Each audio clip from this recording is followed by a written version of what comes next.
It's Chelsea. It's Nina. And you're in the Critics' Kingdom. So, today we're going to talk about Johnny Tsunami. A crowd favorite for sure. Yes, I feel like it's normally always in like the top 10 of most people's like Disney Channel original movies. Yeah, it's definitely in my personal top 10. Maybe Same. top 5. Maybe top 3. I think it would be in my top 3 as well, honestly. Yeah, it was a very pleasant experience sort of going back to this film. It just brought back like happy memories of youth for me. Yeah. And just like feeling good about things. Yeah. Which is, a pleasant change from how I've interacted with most content of the world in the last few months, at least, if not years. Yeah. So yeah. So, Johnny Tsunami basically starts off with this young Hawaiian boy living in Hawaii with his parents. He is half white, half like Hawaiian Asian mix, whatever.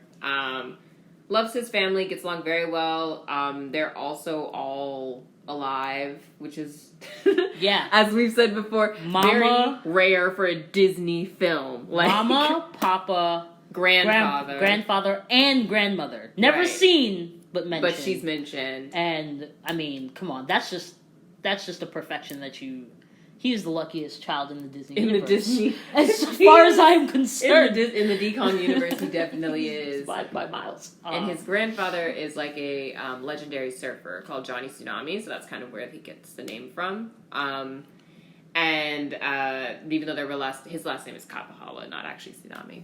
But he basically finds out one day, a week before he has to move, as is usual with Disney films, that his dad has gotten a new job to like wire this prep school in Vermont, and they're moving in a week from beautiful Hawaii, where he's lived all his life and loves his life so much, to cold Vermont in the dead of winter. And so he goes begrudgingly, but he's like a very happy kid, so he's just like, fine, I'll go along with it, I'll make it work. And he does very much try to make it work. But unfortunately, he gets there and he just doesn't fit in. He starts at his new school, and pretty much right away, he's sort of aggressively, I don't want to say accosted, but he's kind of is accosted. He's told to sit down next to this kid the first day, and that kid happens to, I guess, be one of the sort of big dudes on campus named Brett. Because what else would his name be? Yeah, and Brett is like, why you dress weird? Why do you talk like that? Why you say bruh? He's so confused by him. Yeah, he's like, you're not, like, you think you're cool because you're from Hawaii? And Johnny's kind of like, well, I literally didn't do anything but sit next to you. And he is cool.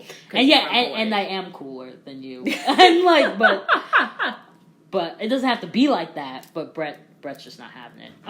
Yeah, Brett sets that stage very early. Very early.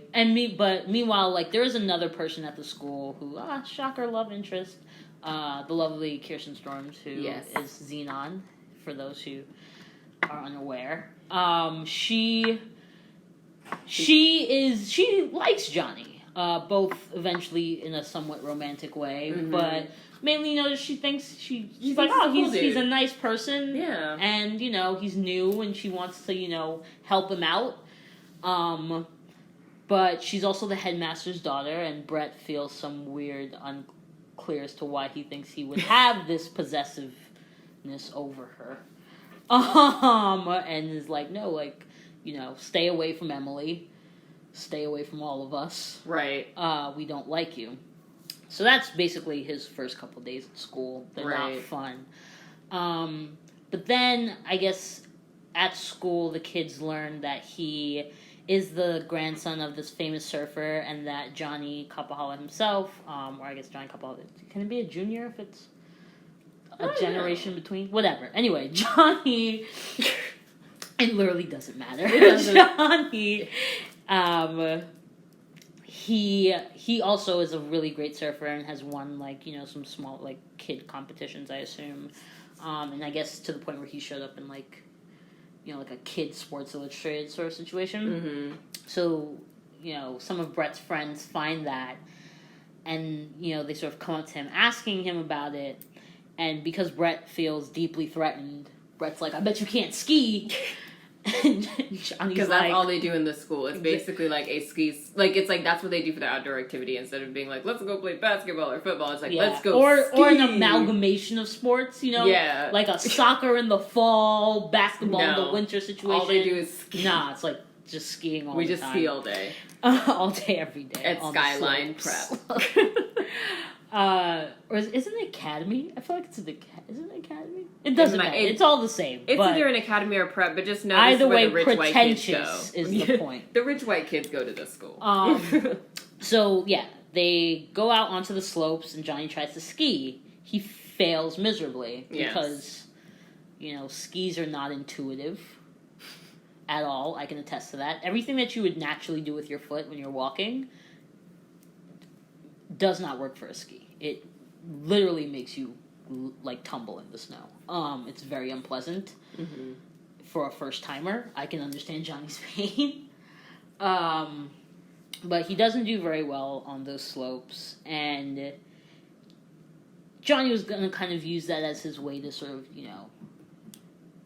enter into this social realm that he's ended up in. Yeah. But it doesn't really work Fails out. miserably. But down at the end of the mountain somewhere, after I can't remember exactly if this is one of the moments when Brett pushes him down the mountain, but let's just be clear. Brett at multiple times in this film, a child pushes another child down a mountain slope, which is obviously not okay. But for whatever reason, after a bit of a tumble, Johnny ends up meeting another kid, the only other person of color in the film also, who is also another Disney Channel veteran from the famous Jet Jackson. Lee Thompson Young. Who is unfortunately no longer with us. A quick R.I.P.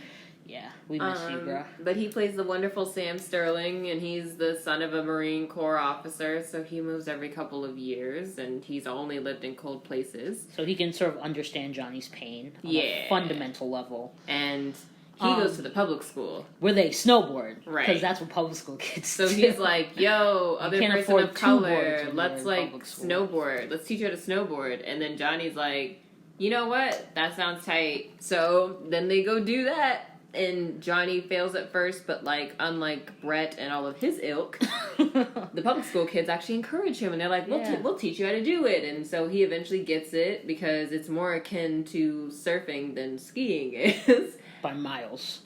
So actually, I don't know that with any type of. It seems to make more sense. Yeah, that's the two make more sense in your mind. Yeah, I've done none of those sports, so I can't say that with any type of confidence.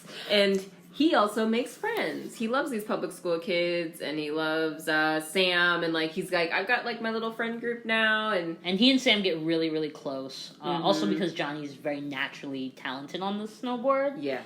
He sort of rises in the ranks of the urchins, which is what the snowboarders call themselves. Yeah. The skiers are called skies. Yeah. But he rises in the ranks of the urchins pretty quickly in terms of skill set, and even gets gifted with a special hat that they wear that kind of looks like a sea urchin a little bit. And they ski on, or they're on two different sides of the mountain. So the skiers are on one side, which is the quote unquote better side, and then the snowboarders get the worst side of the mountain, and you the two never cross. You as a snowboarder would never get on the sky side, and the skies would never come on the urchin side. Yeah. And it's just known in the town. Exactly. It's just a thing that's accepted. It's kind of like in, the other one. We'll get there. Yeah, but yeah. So it's definitely one of those things that's just kind of accepted. So that ends up being the major plot point of the whole film is them trying to unite. Yeah, because Johnny because Johnny has been on the other side of the mountain, and he knows that the slopes are better there. Everyone knows that. Johnny's also actually been there before, and he goes to the school, so he that was his first entry point, and he sort of has access to that side of the mountain. He kind of he approaches it with, I guess, it's not necessarily an island mentality, but just a more sort of accepting mentality. It's egalitarian. We're all yeah. Equal. Mentality of just, his grandfather once told him that the waves are for everyone, and he kind of feels the same way about the mountain. The mountain should be for everybody. It shouldn't be something where, people are relegated to a side based on what they some like. arbitrary reason. Like, you go to this school and I go to another school. And you happen to snowboard and you happen to ski. Right. Like, it just seems ridiculous to him. So, Sam doesn't think it's a great idea, but he backs him because, that's his boy now. Right. And that's what They're you homies. do. He gives him a hat. He does. That's real teenage boy love. Like, but give him a hat. They do it and a fight ensues. And Johnny ends up becoming the one that gets blamed, even though Brett and all of his ilk literally are the ones who started it. But again, push him down the mountain. They actually push him down the mountain at this point. I know for sure. They do. But Johnny gets all of the blame completely, and I want to even after he saves Emily, because he brings Emily snowboarding also. Because they find so like at the school they find out that he snowboards. And they're like, you shouldn't do that. The kids are. Obviously, the adults don't give a flying fuck. The kids are like, oh, you can't snowboard or whatever. Emily doesn't understand why he wants to keep snowboarding when it's making his life so difficult at school. So he's like, oh, I'll show you. And he takes her snowboarding, and she almost gets hurt. Mm-hmm. But he saves her, but still, she almost gets hurt. And then that, rises tensions, and then they cross over to the other side again. And they get into a fight, a physical fist fight. Right. And the school principal, the headmaster, is like, all the other kids said that you started the fight. Right. And when he says all the other kids, again, he only means the prep school kids. Even though the public school kids were like, yo, Johnny didn't start that fight. Right. No one cares what they have to say. Nope. Because they're just urchins. So he gets put on, suspension of some sort. It's like probation. Yeah. It's like a warning. Like, instead of being expelled, he just gets probation. Right. And so he goes home and his father is basically tearing into him and being like, why, everybody said you started this and blah, blah, blah. And him and his dad already have a really rocky relationship because he gets along much better with his grandfather because him and his grandfather are both super chill surfer dudes, whereas his dad is this super uptight man who's just never understood his dad or his son and never tried to. That's the kicker. And so him and his dad basically get into it, and at that point, Johnny is like, you know what? I'm gonna just go upstairs. And and they've been fighting for a bit. It's like every interaction we see with his parents. Yeah, it's been building to this. But then his dad. So then two things sort of simultaneously happen at once. First, his dad doesn't believe him, which is, I'm sorry, but if a day ever comes where I believe a middle-aged white man over my child of color, there's a problem. It's a dark day. Just really dark take day. me out, because I don't need to be here no more. I've clearly passed over to something else. But so his dad actively doesn't believe him, even though he has a kid who's never started a fight or who clearly doesn't have a disposition towards aggression or any type of he's just or not just that type of hostility. Kid. He's literally the most well-adjusted child I've ever witnessed. The chillest child ever. So that happens, but then sort of immediately after that, when they get home, Sam is there, and Sam is there to tell him, who's his one friend in this town, his one really good friend in this town, is there to tell him that his dad, despite what his dad had promised, since they move around so much, his dad had promised that they would stay in Vermont for a little while. That actually he's being transferred to Iceland, and so Sam is leaving in a day or something. Yeah, it's a crazy short crazy amount of deadline. time. He's gonna be gone by the morning, and Johnny's obviously heartbroken at this. Sam is heartbroken at this. Right. And then this is a little crazy, but it happens. Plan. They hatch a plan that we don't really see until it's already happened. But they basically get on a plane and run away to Hawaii from Vermont, into the arms of Johnny's waiting grandfather. Right. So Johnny Tsunami welcomes them with open arms, and his parents. We find out when after his mom tries to talk to her husband and tell him that he's being too hard on his son and being ridiculous. They go, so his father goes upstairs, try to talk to him. Right, man to man. Yeah, in a reasonable way. Only to find a note on his computer. He left a note in the hallway. On his computer, which is crazy. Because that means that boy did not care if his parents found out where he went. What if the computer died, yo? What? Anyway, a note on his computer that he has he's left. Yep. He's gone home. And then Sam's dad shows up at the house and is like, yo. Where's my son? Where's my kid? Because I know he's been with yours. And he left me a note saying that he's with Johnny. He's with Johnny. So aren't they in, is it Kauai or Oahu that he's from? I forgot what island they're from. It's either Kauai or... I want to say Oahu if it's the North Shore. It's one of the two of them. Yeah. Anyway. But they go to his grandfather. They have flown literally across the globe. They're in a straight up another hemisphere, which is hilarious. And, you know, they're actually living a great life on this island. Yeah. They've been there. And, you know, when the parents finally figure out, they eventually call Johnny Tsunami, Johnny Kabbalah's dad, grandfather, and he's like, oh yeah, I thought you knew. And it's like, well, that doesn't... That's crazy. Like, how did you... You knew that they didn't know, but whatever. And he's like, all right, yeah, like, they're here. And don't worry, I'm looking out for them. Like, I'm making sure they're okay. And, you know, Johnny's dad's like, all right, so let us know what plane you're putting them on. And he's like, nah. He's like, I'm not putting them on a plane. They'll go whenever Johnny's father, Pete, his name is Pete. Pete is like, what you mean, sir? And he's like, well, you know, it's their decision when they want to come back. I'm not going to send them back if they don't want to go back because, again, there's still dysfunction. Even though all the parents are there. They're there, but they're not really parenting, per se. Right. So, you know, Johnny and Sam, like, they chill on the island for a little bit. But eventually Johnny does come to the realization, like, with words from his grandfather, you know. They do this whole really cute thing about how his grandfather had named him Pono, which means goodness, in Hawaiian. And, like, he named him that because he always saw, or he always wanted his grandson to, like, see the good in everything. And, you know, that's essentially just a conversation that's about, you know, this idea we don't run from our problems, we face them, and, you know, you're a child with a good heart, you can bring your good heart somewhere else, and you can spread that goodness, but you got to try, and you got to be willing to, and all that. So, yeah, so Sam and Johnny decide to get on a plane and go back they come home. back. And they come back, it's weird, Sam is lovingly received by his father, in trouble, obviously, but also lovingly received. Johnny's lovingly received by his mother.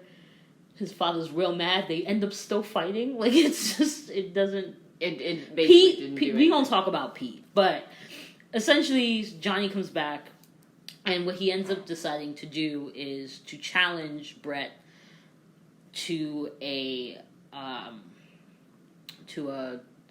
there's a specific Hawaiian word for it, but I'm forgetting it right now. But he challenges him to a race, and the idea is that via this race down the mountain, each of them on their respective form of winter sport board, that, like, whoever wins, either the mountain will remain segregated forever, or the mountain will be desegregated forever. So they have this, you know, and it's because it's this big race and the whole town's there and whatever. And, you know, Brett cheats multiple times, mainly by pushing him down a mountain at multiple times again. But still loses. Right. Johnny wins.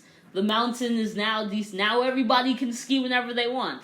We also then learn that, you know, this whole time there have been these two guys who, like, run the lodges every time that they go to ski, who, like, fit them out with gear and stuff. And they're the ones who give us sort of the backstory of this idea of, like, oh, no, yeah, the mountain's always been like that. It's always been, like, you know, it's urchins on one side, skies on another, whatever, and you're like, all right, whatever. At the end, we find out that those two men are brothers, and when they were children, their parents divorced. Being great parents, they decided to split the children up between the two of them. So even though the boys were in the same bloody town their entire lives, one went to Skyline, the other went to Maple Valley, and one snowboarded and the other skied, and they grew up hating each other. so that when their father died and left them the mountain, they decided in order to never have to see each other, they would split the mountain in two. Mm-hmm. And skiers would be on one side and snowboarders would be on the other side, and that's the way that's always been. It's literally a family feud. But after seeing this young boy come and challenge the status quo with his surfer mentalities, they now realize it's crazy for them their ways. to have not spoken to each other in a decade. Because that's what it takes for siblings to realize things like that. Yes. And to open that that now they're going to open up the mountain for everyone, skiers and snowboarders. And then there's a big party, and I think Xenon kisses him. Yeah, I think Sam and his grandfather learns to snowboard too. Yeah, or he knew how to snowboard. No, he comes back with them. Yeah, but he didn't he knew how to snowboard. Johnny just didn't know until they got there, and he was on the slopes and Johnny was like, "Whoa!" And he's like, "Yeah, I do that. That's something I do." We could have had this conversation on the phone if you had just called instead of getting on a plane. But it's the 90s, so anything goes. But yeah, that's pretty much how it, in theory, Pete reconciles his qualms with both his father and his son. I think Sam ends up getting to stay. Yeah, Sam does end up getting to stay. This is kind of important. Johnny's given a choice. He can go finish out the rest of the school year in Hawaii with his grandfather if he wants, or he can stay. Mm-hmm. And I think it's because his parents have finally realized that he should not be at that school. Right. He doesn't need to be forced to do anything. He doesn't they actively hate him, and he kind of hates them, but he's too good to say it, so that he doesn't need to be there. But he makes the the grown up, the mature choice to stay with his parents and to sort of grow this place that he's realizing needs him as much as he doesn't need it. Realizing needs him in order to grow. And yeah, that's the film. A coming of age story. Yeah, no, it's a really well done one. Very well done. I mean, there's a reason why it's in most people's top 10. Like it tackles top 2. It tackles so many different things, and I know we've discussed, I think it very much gets into the drama of fathers, sons, and grandfathers. I think this is an interesting one because a lot of times people only focus on mothers and daughters, and this was no, fathers and sons have their dramas too.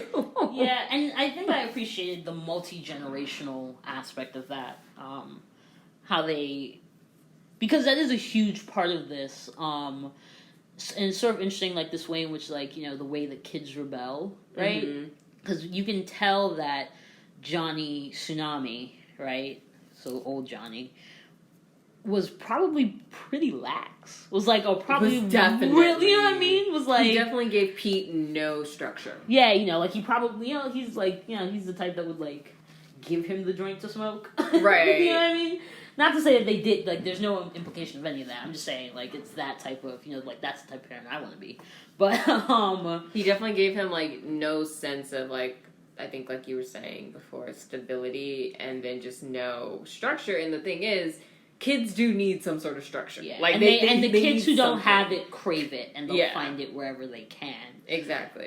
So it's, this weird situation where it's, that can explain why Pete is, so rigid. Right. And so sort of, he's one-track-minded, sort of anti-surf, because he grew up surfing as well, but he left it, you know? He's sort of anti-lax. He just doesn't sort of agree with that lifestyle. Right. And so lo and behold, his kid comes out, and his kid, and it's also, I also probably would not be surprised if, Johnny Tsunami wasn't the greatest dad.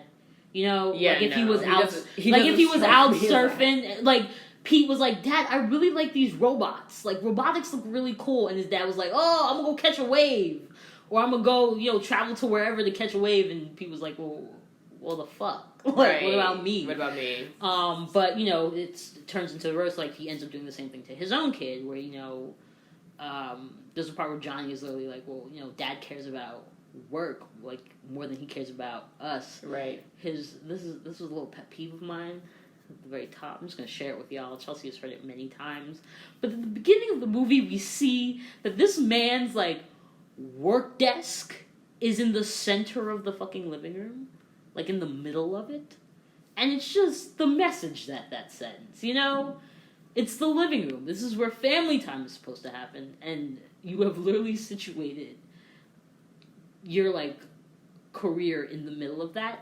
And then my bigger qualm is that he works with computers. He has a computer on this desk, but it's in the middle of the damn living room. It's so far away from all of the walls, and I don't understand how the computer's plugged in. It makes no sense. Like, there's no extension cord on the floor. I really just physically don't understand how the computer works, because it can't be plugged into anything. I mean, he does work in computers. Maybe he figured it out. But did he invent like Bluetooth before everybody else in 1999? Maybe his is that what happened? Maybe that's what Pete did. Yeah, but the point being, so he has a son who connects more. Maybe just because his grandfather is like physically around more. Yeah, connects with his grandfather more. Connects with his grandfather's like viewpoints, ways of life. But it could be there's that irony in it where it's literally because like he's physically there more when you're not. And then also there's probably that bit of resentment too in that of just like, you're such a great grandfather to my kid. You were such a crap dad to me. Yeah. Like it's a look. It's a very good look at like the relationships between an intergenerational there's Asian American family. Yeah. There's a moment where his dad literally where Pete literally says to, is it Melanie is her name? Yeah, the wife. The wife. The wife. The mom. She doesn't... Here's the thing. I feel for her so hard in this because she really... shit. No, listen to me. She's trying to raise her child and these two grown men. Like, these fully grown men. Like, her kid is literally fucked up because of what's going on in their lives. I needed Melanie to be doing more. And she's just out here trying to raise this baby. Yeah, but, I mean... But also, what you gonna do? Like, you saw those houses; they were real nice. As far as we know, Melanie ain't got no job. Like, Melanie he is Pete is the provider, and he seems to provide quite well. She's like, I'll deal with it. Exactly. She's just like, you might just be emotionally damaging my son, but I mean, you feed him, so. That's why we have these pineapples every day for breakfast. Exactly. You gotta pick and choose your battles here. I feel for Melanie, but there's a moment where after he yells at Johnny, after he doesn't believe him. No, is it after they come back? What? When he yells at him? I'm trying to decide when he says this particular line. It's either after. I don't think it's after they come back. No, it is after they come back because he also calls his dad like a beach bum and shit. He does call his dad a beach bum. So yeah, he calls his dad a beach bum and he literally says to Melanie, he's like, I don't understand why he being Johnny Capahala loves him, Johnny Tsunami, so much. And it's a very strange sentence to have heard come out of somebody's mouth because it's like, but you're talking about your own father.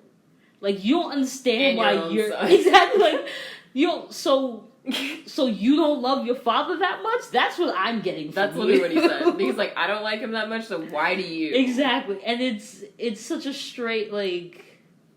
It's just such a strange take on life.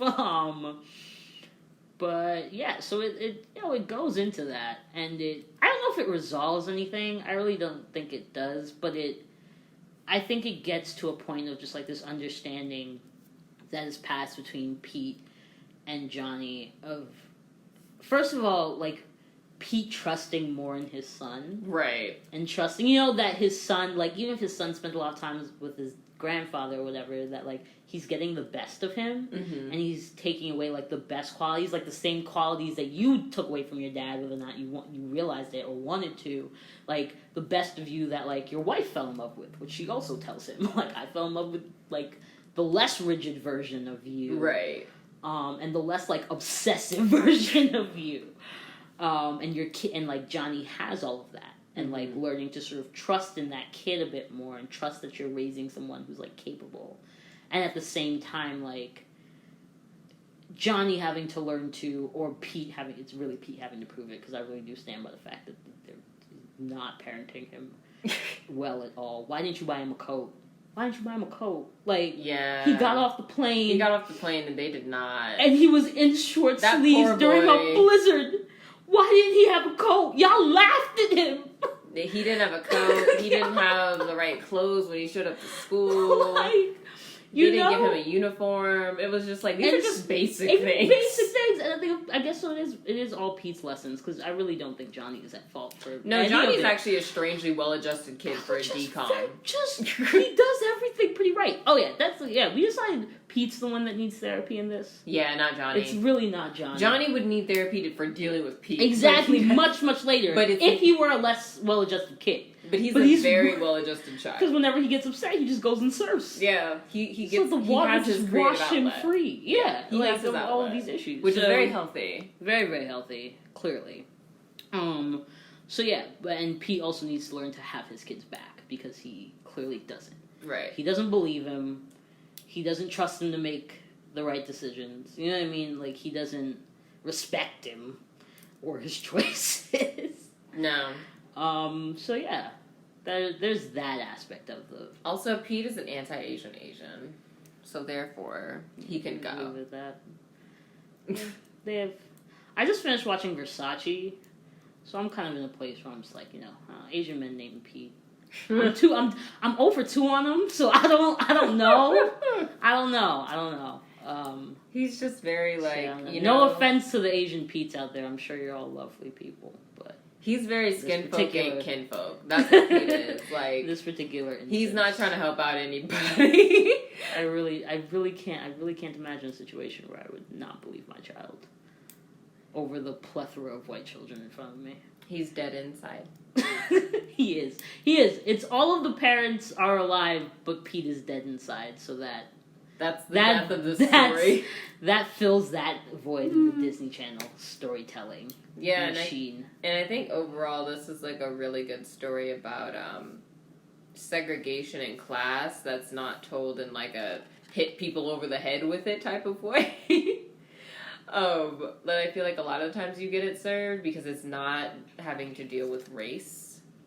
Specifically, it's like, even though, and Nina said this before, even though the 2 main characters are people of color, one who's Asian, one who's black, it's not a race-related film outright. Yeah. It's just kind of an undertone that runs through it. Right. Which, what does that say about America? That's a question to ask, that even when we're talking about class, whether it was purposeful or not, when we're talking about class, like, there is a racial aspect, regardless of whether or not it's being discussed. Right. But yeah, continue. But yes, no, this is, I mean, just overall, the fact that they have, like, these 2 different sides of the mountain, and if you go to this one school, you can't ski or snowboard on this other side. If you go to the other school, you can't do whatever you do on the other side. It's and you can't even outright segregate. Like, you can't even, it's not even like... And they don't even hang out together. Yeah, and it's not even like, all right, I could go to this school and decide that I like to ski, and ski on my school side of the mountain, or ski where the skiers ski and, like, leave the snowboarders alone. It's like, you literally can't. So it's like, if I go to school and, I don't like to snowboard, I just can't do anything. Or not I can't do anything, but I can't participate in what I want to do. At all. Right. Which is insane. In my opinion, it's a little bit crazy, but I think in terms of... I think what I really liked about watching this film was that I saw the way that... Like, I don't think I realized those lessons that I learned from it when I was younger. I don't think I wasn't conscious that I was getting those lessons. Yeah. But it is because they are so simply shown to you. It's laid out pretty, not to make a pun, but black and white. They're skiing and snowboarding, and it's deeply arbitrary. And even when you find out the reason why it's like that, like, I remember even being as a kid just being like, that's dumb. That's so dumb. It's like, it's just because of these 2 brothers. Is this Cain and Abel? Like, I don't... And even if it is Cain and Abel, like, why are we still, it's like, literally, these are... We're BC.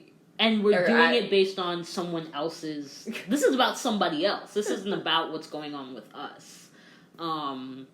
and it might be pointless. Like, discrimination, or... not even, it's not discrimination, per se. That's the wrong word used. But, like, segregation and sort of, like, forcing people into boxes... Right. ...isn't useful, and it's not intelligent. Like, you just learn that as a kid. Like, you learn that watching this. Like, it's not intelligent. So there's that aspect of it. And I think that there's also a great thing, like, you know... I'm not, like... You know, like, I find that the idea of, like, anti-bullying as, like, a thing that you have to say to be kind of weird, because it's like, well, obviously anti-bullying. Right. Like, that should be something that's pretty obvious. But, I get it. You know, give it a name so that you can talk about it in a very real way. But I think that another thing with this I really liked is, I think it really does, like, the anti-bullying thing really well, because it is... You're literally... I was watching it the whole time. I was like, Brett, why? Like, I literally don't understand why. It's not even like he took your girl because she don't like you. Right. And she doesn't seem to like you. You know what I mean? Like, it's not... There's he no literally cause. didn't... He's never done anything to you. And it's just, like, out of the blue. And even your friends are kind of like it sometimes. Are like, yo, we don't gotta be this mean to him. Right. Like, we don't have to do that. So, like, I like it for that. I like it for, and I think that another really good thing about it is the way that they show, like, kids' friendships being made. Mm-hmm. And I think Disney Channel movies, early Disney Channel movies, I know for a fact, I think were generally speaking pretty good at this. They were. At showing, like, I mean, Disney on the whole tends to be pretty good at showing friendship. Yeah. But what I like in this is them showing new friendship, and how it can, like, you can go through an experience with someone over a very short period of time, but that is intense enough and, like, real enough that, you know, y'all could run away to an island together, because that's literally what they do. It is. In this, which is also amazing. Like, come on, like, two little boys of color ran away to an island together. It was like, they did. It was such a... And had fun.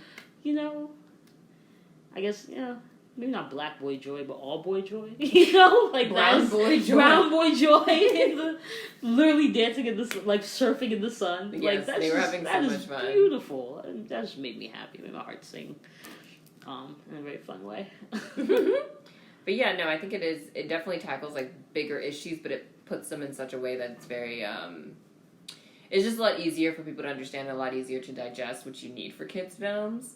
But it is, like Nina was saying, it's one of those things you don't really pick it up when you were a kid. I didn't even really pick it up until we were, like, discussing it afterward, and it was like, oh yeah, this is a movie that's entirely about class and segregation. Like, that is literally that is what the entire film is about. Entirely about it. It is literally just a film about class and segregation. Framed around snowboarding. Literally. And surfing and skiing. Which I'm also, like, shout out to the Disney writers and people that, like, approved, that greenlit this one. And the guy who came, the guy who first was like, you know, snowboarding and surfing are pretty similar, like, things. I mean, which, you know, the world knows. Like, I'm not gonna, like, that is a real thing. Like, they're very similar. But shout out to, like, the person who realized that, like, the class distinction that comes with the different mountain sports. And the the mountain and the sea and all of that, and was able to and just have the thought of, like, that would be a great kids film. Right. That would be a great way for kids, like, to just talk to kids. This was just, like, back when Disney used to, like, I don't know, mow down children and just be like, what kind of sports are you interested in? They really went in. Like, they did motorcycling, they did rollerblading, surfing, inline skating, ice skating.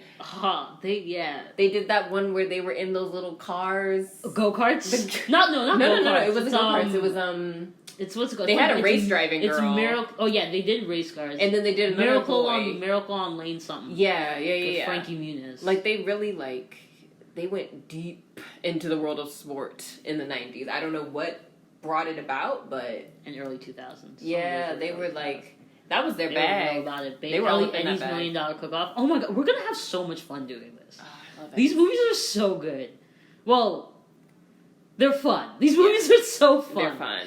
Some of them are better than others. They're very fun. Miles. But this is definitely, I think, one of This is like a top. This is one of the great ones. This is. And it still holds up. It's been... Very, very well. What has it been now? It came out in 99. 20 years. Yeah. It's, you know... Yeah. It is decades, multiple decades old, and it still feels... It's almost as old as us. Yeah. Damn. It really is almost as old as us.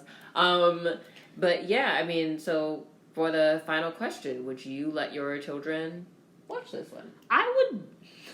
Yeah, it's going to sound bad, but they don't have a choice. It's not a would you let them watch it. It's a... At what age are you going to forcibly make them sit there and shut the hell up? Give them popcorn, sure. But make them sit there and shut the hell up while you force feed it down their throat. Cause... And I do think, like, even if I had to force them to watch it, within, like, 5-10 minutes, they'd be down. You know? Especially because there are some great, like, the camera work in this... They really make you feel like you're on the slopes. Yeah. You know? No, it's very well. DCOM in 4D, you know? Yeah, With no. respect. It's done very, very well. So, yeah, just because, like, I do think, like, first of all, it's so fun. It's so fun. It's still a fun ride just to, like, watch it go down. It's why sports films tend to do so well, because, you know, it is always...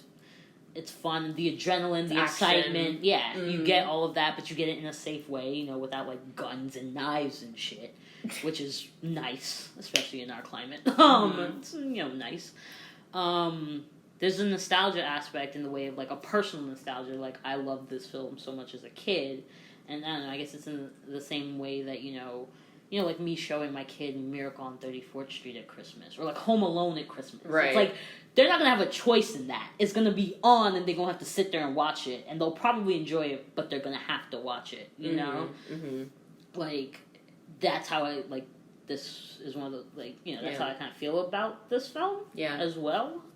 But then on top of that, like, having rewatched it, I think that it's a film with a really, like, I think that everything that this film explores, it does so in a way and leans towards conclusions or leans towards lessons that I not just approve of, but I would want my children to receive. So it's an emphatic yes. Yeah. Same on my end. I also would love for my kids to watch it. It's so much fun, like Nina was saying. And I just think it gives you, I mean, I feel like Disney did very well with this during all their early DCOMs. It's just giving you different backgrounds and cultures and different life things. That's like it's like you know, what's his face? Sam coming from he's black and he has a Marine Corps family, and like they talk a little bit about that, and then like Johnny, of course, being from a an interracial relationship, but like mostly growing up with the Hawaiian side and in Hawaii, and like you see a little bit of that. Like I feel like they're very good at showing you different forms of life and different ways that life can be lived in different cultures. They're really good at that at this point, and I think this is like a good one to show. And and at the end of the day, it's fun. It's a cute little movie, and you learn a lot. Yeah. So this would definitely be on my list. Yeah. And I definitely, and I just think, just to sign off, highly recommend anyone who hasn't checked it out in a little while. Rewatch or it. who has any kids who are, like 6 and older. 7, yeah. They'd probably really like it. Yeah. Just go. Have a night, Yeah. I don't even know, I don't know if Disney even really replays these older DCOMs. I'm not sure if they do. I do know that they're all on Disney Plus. They're all on Disney Plus, which and is this how we watched it. Exactly. This isn't even like a plug, because I guess we started watching them a bit before Disney Plus. Disney. Right? But also don't say their names too many times. They might sue us. Yes. But, we started watching it sort of before D Plus came out. Yeah, we did. We were buying them on Amazon. Right? Yeah, so... Also, Bezos, come on. Yes. We just need... Everybody, just come, take a look, take a listen. Come together. But now that they're all on... If anybody has Disney Plus, they're all the DCOMs are on there now. Mm-hmm. And so it's very accessible. Yeah. And, yeah, this one is... Like I said, very, very, very just worth the revisit. Yeah. So yeah, that's signing off. Yeah. We hope you enjoyed Johnny's Tsunami. Aloha. Thanks for listening to this week's episode of The Critics Kingdom. Don't forget to follow us on Spotify and SoundCloud so you can stay up to date, as well as interacting and letting us know what you guys think on social media. You can find us on Twitter at Critics Kingdom and on Instagram at The Critics Kingdom. We're excited to talk to you again next week.